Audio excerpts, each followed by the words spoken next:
347장 허락하신 새 땅에.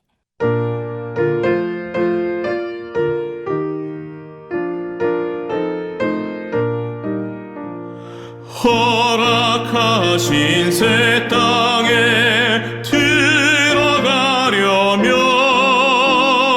마음의 준비 다하여 힘써 일하세. 여호수아 본받아 앞으로 가세. 우리가 할 처소는 주님 품일세.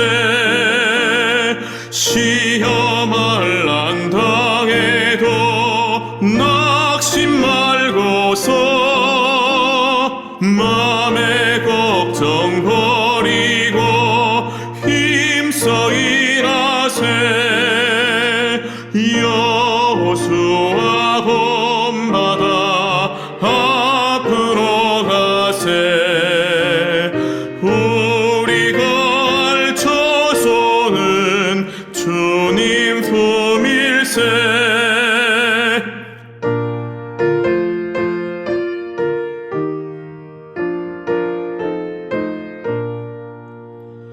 앞서 가신 예수님 바라보면서 모두 마음을 아파여 힘써 일하세. 여호수아 본받아 앞으로 가세. 우리가 할 처소는 주님 품일세. 일할 곳이 아직도 많이 있으니 담대하게 나가서 힘써 일하세. 여호수아 본받아 앞으로 가세.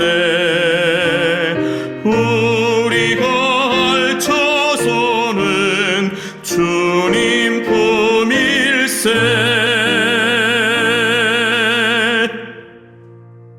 제23장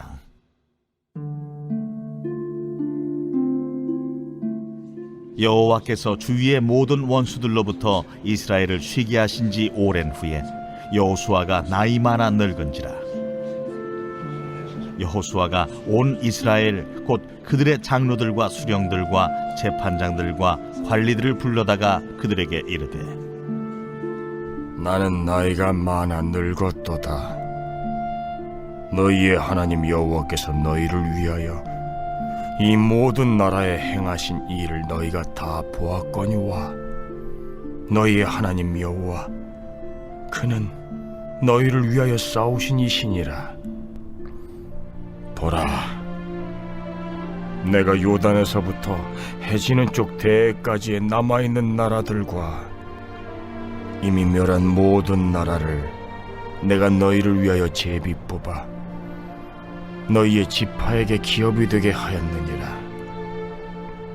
너희의 하나님 여호와 그가 너희 앞에서 그들을 쫓아내사 너희 목전에서 그들을 떠나게 하시리니 너희의 하나님 여호와께서 너희에게 말씀하신 대로 너희가 그 땅을 차지할 것이라. 그러므로 너희는 크게 힘써 모세의 율법책에 기록된 것을 다 지켜 행하라. 그것을 떠나 우로나 좌로나 치우치지 말라. 너희 중에 남아있는 이 민족들 중에 들어가지 말라. 그들의 신들의 이름을 부르지 말라. 그것들을 가리켜 맹세하지 말라. 또 그것을 섬겨서 그것들에게 절하지 말라. 오직 너희의 하나님 여호와께 가까이 하기를 오늘까지 행한 것 같이 하라. 이는 여호와께서 강대한 나라들을 너희의 앞에서 쫓아내셨으므로 오늘까지 너에게 맞선 자가 하나도 없었느니라. 너희 중 한 사람이 1000명을 쫓으리니 이는 너희의 하나님 여호와 그가 너희에게 말씀하신 것 같이 너희를 위하여 싸우심이라. 그러므로 스스로 조심하여 너희의 하나님 여호와를 사랑하라. 너희가 만일 돌아서서 너희 중에 남아있는 이 민족들을 가까이 하여 더불어 혼인하며 서로 왕래하면 확실히 알라. 너희의 하나님 여호와께서 이 민족들을 너희 목전에서 다시는 쫓아내지 아니하시리니 그들이 너희에게 올무가 되며 덫이 되며 너희의 옆구리에 채찍이 되며 너희 눈에 가시가 되어서 너희가 마침내 너희의 하나님 여호와께서 너희에게 주신 이 아름다운 땅에서 멸하리라. 보라, 나는 오늘 온 세상에 가는 길로 가려니와 너희의 하나님 여호와께서 너희에게 대하여 말씀하신 모든 선한 말씀이 하나도 틀리지 아니하고 다 너희에게 응하여 그 중에 하나도 어김이 없음을 너희 모든 사람은 마음과 뜻으로 아는 바라. 너희 하나님 여호와께서 너희에게 말씀하신 모든 선한 말씀이 너희에게 임한 것 같이 여호와께서 모든 불길한 말씀도 너희에게 임하게 하사 너희의 하나님 여호와께서 너희에게 주신 이 아름다운 땅에서 너희를 멸절하기까지 하실 것이라. 만일 너희가 너희의 하나님 여호와께서 너희에게 명령하신 언약을 범하고 가서 다른 신들을 섬겨 그들에게 절하면 여호와의 진노가 너희에게 미치리니 너희에게 주신 아름다운 땅에서 너희가 속히 멸망하리라. 모세의 뒤를 이어 가나안 땅 정복을 향해 강하고 담대하게 순종하며 나아갔던 이스라엘의 지도자 여호수아. 세월이 흘러 그도 늙어 이제 마지막 유언을 남깁니다. 여호수아서 23장, 24장은 여호수아의 바로 그 마지막 말을 담고 있습니다. 그 중에 오늘 본문 여호수아서 23장은 이스라엘의 지도자들에게, 또 내일 묵상하실 24장은 이스라엘 백성들에게 남기는 마지막 유언입니다. 유언은 한 사람이 평생토록 가장 중요하게 붙들어왔던 가치를 담는 말, 후세대에 꼭 남겨야 하는 말, 또 그가 세상을 떠나도 두고두고 기억하고 이어가야 하는 말이죠. 여호수아는 이스라엘 지도자들에게 어떤 마지막 말을 남겼을까요? 그리고 그 유언에 이스라엘의 지도자들은 어떻게 임해야 했고 지금의 우리들은 또한 어떻게 반응해야 하는 것일까요? 여호수아는 가장 먼저 과거를 돌아보며 여호와 하나님이 주위의 모든 원수들과 싸워 승리하게 하셨다는 기억을 이스라엘 지도자들에게 환기시킵니다. 1절을 보면 이스라엘은 여호와 하나님이 가나안 땅을 정복하도록 함께 해주셨기 때문에 안식을 취하고 즐기고 삶의 안정을 찾은 지 오래되었습니다. 광야를 떠돌며 고생하던 이스라엘 공동체에 이러한 안식의 시대를 주신 이가 바로 여호와 하나님이라는 것을 여호수아는 다시 상기시키고 있습니다. 2절과 3절을 보실까요? 어느덧 나이가 지긋이 든 여호수아는 이스라엘 전체 백성들에게 유언하기 전에 먼저 이스라엘의 장로들, 수령들, 재판장들, 관리들, 즉 지도자들을 불러서 말합니다. 너희의 하나님 여호와께서 너희를 위하여 이 모든 나라에 행하신 일을 너희가 다 보았거니와 너희의 하나님 여호와 그는 너희를 위하여 싸우신 이시니라. 이스라엘의 지도자들은 하나님께서 행하신 일을 보았고 하나님께서 이스라엘을 위하여 싸워주신 것을 다 경험한 증인들이라고 말하는 것이죠. 그런데 하나님 여호와가 하신 일을 강조하던 여호수아가 이번에는 주어를 바꾸어 이야기합니다. 4절을 보면 여호수아 자신이 가나안 땅을 제비 뽑아 이스라엘 지도자들의 지파에게 기업으로 나누어 주었다고 말하고 있습니다. 즉 하나님이 싸워주셨기 때문에 가나안 땅을 차지할 수 있었지만 하나님은 사람의 순종을 통해서 그렇게 일하셨다고 말합니다. 여호수아는 자신의 순종을 통하여 하나님이 싸워주셨고 승리를 주셨으며 가나안 땅을 차지하게 하시는 축복을 허락하셨다는 것을 강조합니다. 모두가 잘 아시다시피 전쟁이라는 것은 얼마나 많은 것들이 거대한 소모를 가져옵니까? 하나님이 함께 하시며 도우셨지만 말이 쉽지 여호수아의 순종에는 물질과 시간, 에너지와 평범한 일상을 내려놓아야 하는 허다한 헌신이 여러 가나안 정복 전쟁의 순간순간 필요했을 것입니다. 하지만 하나님 여호와의 부르심에 응답하고 가나안 땅을 정복하라는 말씀에 순종한 결과는 고스란히 여호수아와 그가 이끄는 지도자들과 이스라엘 백성에게 돌아왔습니다. 풍요로운 땅에서의 안식을 순종을 통해 누리게 된 것입니다. 이처럼 여호와의 말씀에 대한 전적인 순종은 고단한 고생으로만 그치지 않고 반드시 하나님께서 약속하신 축복을 마주하게 합니다. 여호수아와 이스라엘이 어렵고 힘들고 피곤했기 때문에 여호와께서 말씀하신 명령에 순종하지 않고 싸우지 않았다면 광야 저쪽에서 몸은 편하게 살았을지는 모르겠습니다. 그러나 하나님께 순종함을 통해서만 경험할 수 있는 말씀의 성취는 결코 경험하지 못했을 것입니다. 그러므로 인생에는 선택이 있다는 것을 우리는 기억해야 합니다.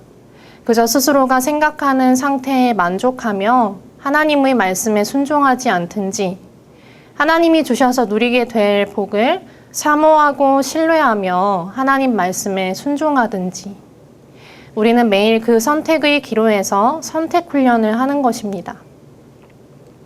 하나님은 오늘도 자원하는 심령으로 순종하는 자들을 사용하시기 원합니다. 비록 실수도 있었지만 이처럼 하나님 말씀에 순종하는 편을 자원하여 택하며 인생을 살아온 여호수아의 마지막 모습은 매우 보람 있어 보입니다. 그러므로 여호수아는 5절에서 이스라엘의 지도자들도 자신을 본받아 순종하며 하나님 여호와의 역사를 이어가라고 도전합니다. 너희의 하나님 여호와 그가 너희 앞에서 그들을 쫓아내사 너희 목전에서 그들을 떠나게 하시리니 너희의 하나님 여호와께서 너희에게 말씀하신 대로 너희가 그 땅을 차지할 것이라. 여기서 너희가 그 땅을 차지할 것이라는 말은 아직 가나안 땅 정복이 완성되지 않았다는 것을 말합니다. 그런데 이것은 여호수아가 자신의 시대의 임무 완수를 다 하지 않은 것이 아니라 애초에 하나님의 계획 가운데 있었습니다. 신명기 7장 22절을 보면 내 하나님 여호와께서 이 민족들을 내 앞에서 조금씩 쫓아내시리니 너는 그들을 급히 멸하지 말라. 들짐승이 번성하여 너를 해할까 하노라 라고 말씀합니다. 즉 하나님은 가나안 땅의 족속들을 급히 멸하면 그 비어있는 땅에 들짐승이 번성하게 되어 그 짐승과 싸워야 하는 불필요한 일이 생길 것을 미연에 방지하고 계십니다. 그래서 1차적으로 여호수아를 통해 가나안 땅을 일부 정복하고 그 땅에 들어가서 어느 정도 자리 잡으며 산 이후에 다시 완전히 가나안 땅을 정복해라고 말씀하신 것입니다. 하나님은 우리를 위해서 일하시되 참으로 이처럼 세심하게 일하시는 분이십니다. 따라서 이러한 정황으로 봤을 때 정복해야 할 아직 남겨진 땅은 다음 세대 지도자들에게 주어진 몫으로 남아있음을 알 수 있습니다. 그러니 여호수아는 하나님께서 너희를 위하여 싸우셔서 앞으로 너희가 그 땅을 차지할 것이라고 말하고 있는 것입니다. 하지만 지금까지 그래왔듯이 그 약속의 성취는 항상 하나님 여호와의 말씀에 따른 반응에 달려있음을 여호수아는 강조합니다. 6절을 보면 다음 세대를 이끌어갈 이스라엘의 지도자들이 크게 힘써 모세의 율법책에 기록된 것을 다 지켜 행하고 말씀을 떠나 우로나 좌로나 치우치지 말 것을 명령합니다. 말씀에 순종해야만 하나님이 이스라엘을 위하여 싸우시고 남은 정복 전쟁도 친히 이끌어 주신다는 것입니다. 이 명령에 대한 구체적인 지침이 7절, 8절에서 이어집니다. 하지 말아야 할 것과 해야 할 것을 알려주는 것입니다. 먼저 여호수아는 가나안 땅에 남아있는 민족들 중에 들어가는 일을 해서는 안 된다고 이야기합니다. 이것은 세상과 섞여서 타협하지 말라는 것을 의미합니다. 세속화되지 않고 구별되어 하나님의 원리를 따르고 쫓아야 함을 말합니다. 그리스도인들은 세상이 하는 대로 생각하고 말하고 행동하는 사람들이 아닙니다. 그러면 세상 사람들은 이 세상을 살아가는 그리스도인들이 어떤 사람들인지, 그리스도인들이 믿는 하나님이 살아계신지를 알 수 없고 믿을 수 없게 됩니다.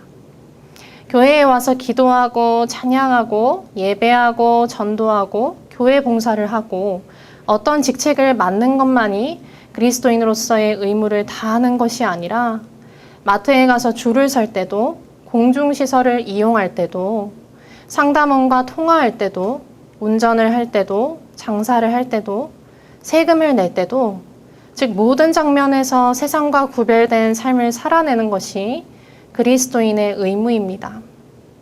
때로는 그것으로 인해서 크고 작은 손해를 볼지라도 그 희생까지도 감내하며 하나님의 시선을 의식하는 삶이 그리스도인의 삶이어야 합니다. 또한 그들의 신들의 이름을 부르며 맹세하고 섬겨 절하는 일을 해서도 안 된다고 여호수아는 이야기합니다. 이것은 하나님 외에 의지하는 어떠한 것들이라도 있어서는 안 된다는 말을 의미하죠. 그리스도인들은 자신의 백성들과 언제나 함께 하시고 지키시며 인도하시고 반드시 약속을 성취하시는 하나님만을 의지해야 합니다. 그렇게 하기를 주기도문에서 예수님이 일용할 양식을 구하는 기도를 가르쳐 주신 것처럼 매일 해야 합니다. 하나님은 사실 다른 우상과 비교조차 불과하신 분으로서 경홀히 여김 받을 대상이 아니십니다. 그런데 이스라엘 백성 때나 지금이나 항상 우리는 하나님과 우상 사이에서 우리의 영혼을 더 보장해 줄 쪽을 계산하는 것 같습니다. 요즘 시대에 우리의 우상은 무엇이 있을까요? 아마도 돈이 아닐까 싶습니다. 솔직히 돈이 있으면 다 되는, 다 안락하고 편하게 지낼 수 있는 세상이기 때문입니다.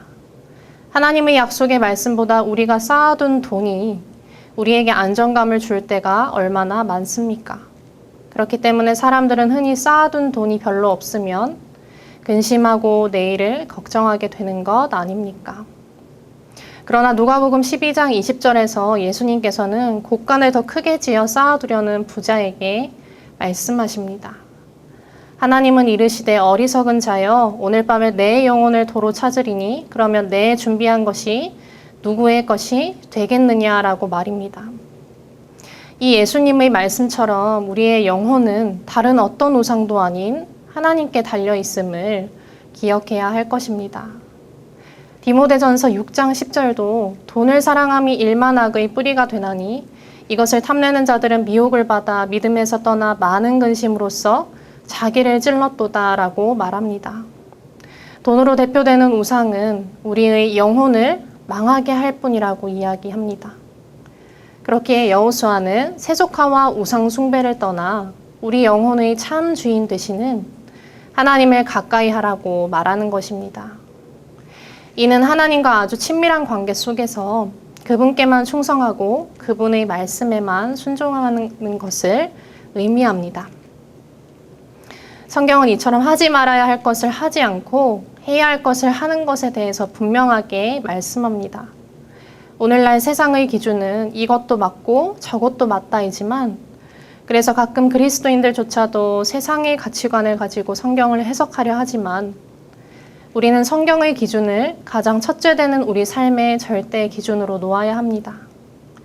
이 순서와 질서를 혼동하는 것은 단순한 일이 아니며 하나님의 말씀과 그리스도인으로서의 정체성을 흔드는 심각한 일이라는 것을 기억해야 할 것입니다.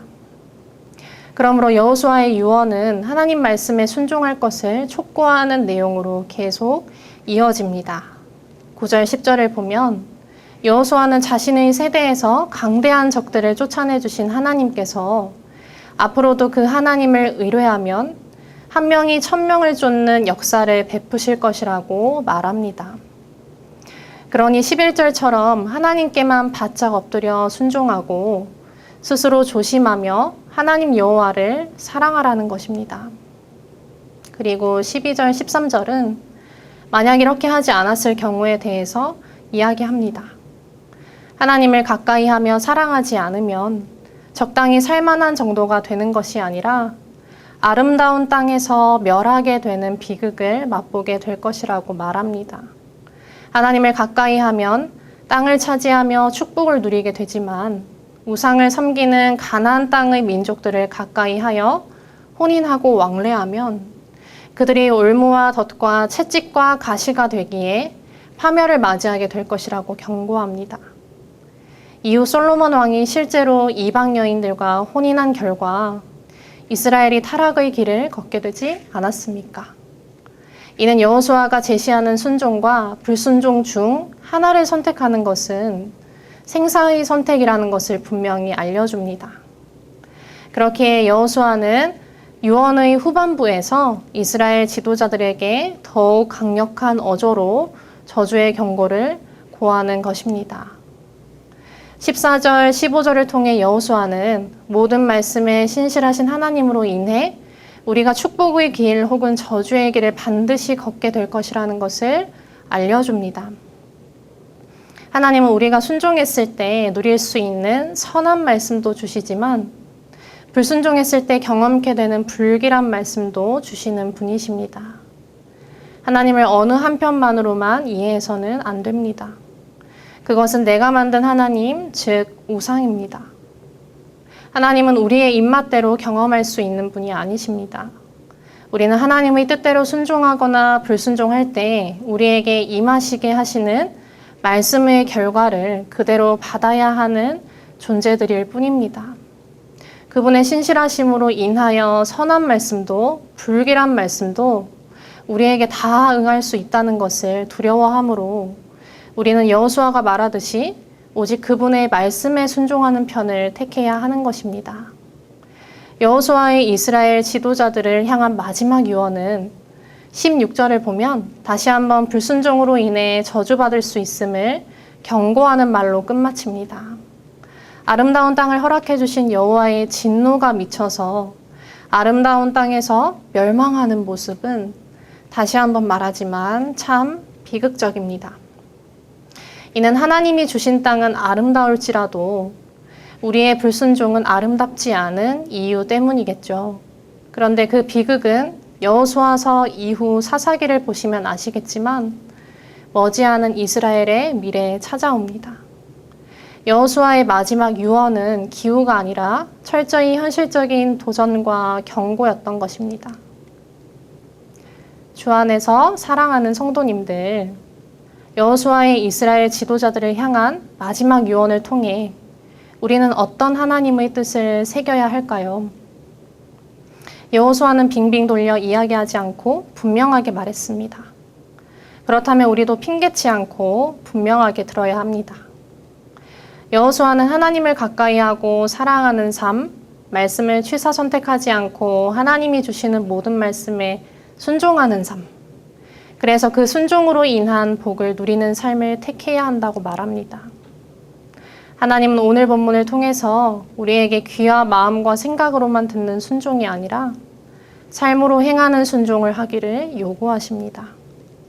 우리가 하나님의 모든 말씀 앞에 정직하게 반응하기를 원하십니다. 그러나 하나님은 이 순종이 말처럼 그리 쉽지 않다는 것도 잘 알고 계시는 분이십니다. 아니, 사실 우리에게는 완전히 순종할 힘이 없습니다. 그렇기에 하나님은 예수 그리스도를 이 땅에 보내주셨습니다. 그러므로 순종하기가 어렵다면 하나님의 말씀에 죽기까지 순종하신 예수 그리스도의 피를 힘입어 그 예수님을 보내주신 하나님의 사랑에 감격하면서 하나님께 순종하며 나아가기를 가난한 심령 가운데 자원하며 구했으면 좋겠습니다. 하나님은 순종하며 자신에게 나아올 수 있는 길을 열어주셨고 우리는 순종하게 해달라고 구해야 합니다. 순종을 하게 하시는 분 또한 하나님이심을 명심하십시오. 그리고 그 순종의 결과 성취된 말씀은 다름 아닌 우리들에게 축복으로 돌아온다는 사실도 기억하십시오. 오늘도 순종의 의지와 마음과 생각을 달라고 기도하며 하나님께 순종하심으로 그분의 뜻을 이루는 성도님들, 그래서 여호수아처럼 서울홍 선교의 후 세대들에게 나를 본받아 순종하라고 말하며 순종의 유산을 물려줄 수 있는 성도님들이 다 되시기를 진심으로 축복합니다. 기도하겠습니다. 하나님 아버지, 오직 하나님의 말씀을 기준 삼아 순종했을 때 축복의 길을 걷고 불순종했을 때 저주의 길을 걷게 하실 권한이 하나님께 있는데 그 하나님을 경홀히 여기고 곧잘 다른 길로 떠나는 저희의 완악함과 무지함을 용서해 주십시오. 처절한 불순종의 역사 속에서 이미 멸절되어야 했음에도 불구하고 예수 그리스도라는 새로운 살 길을 보내주셔서 저희로 다시금 순종할 수 있는 기회, 영원한 생명과 축복을 누릴 수 있는 기회를 주시니 감사합니다. 바라오니 저희가 마음과 뜻과 힘을 다해 여호와의 모든 말씀을 지켜 행할 수 있도록 오늘도 하나님께서 친히 인도해 주시기를 원합니다. 제사보다 말씀에 순종함을 원하시는 주님께, 우리의 모든 것을 드려도 아깝지 않을 주님께 충성하는 하루가 되기를 원하며 예수님의 이름으로 기도드렸습니다. 아멘.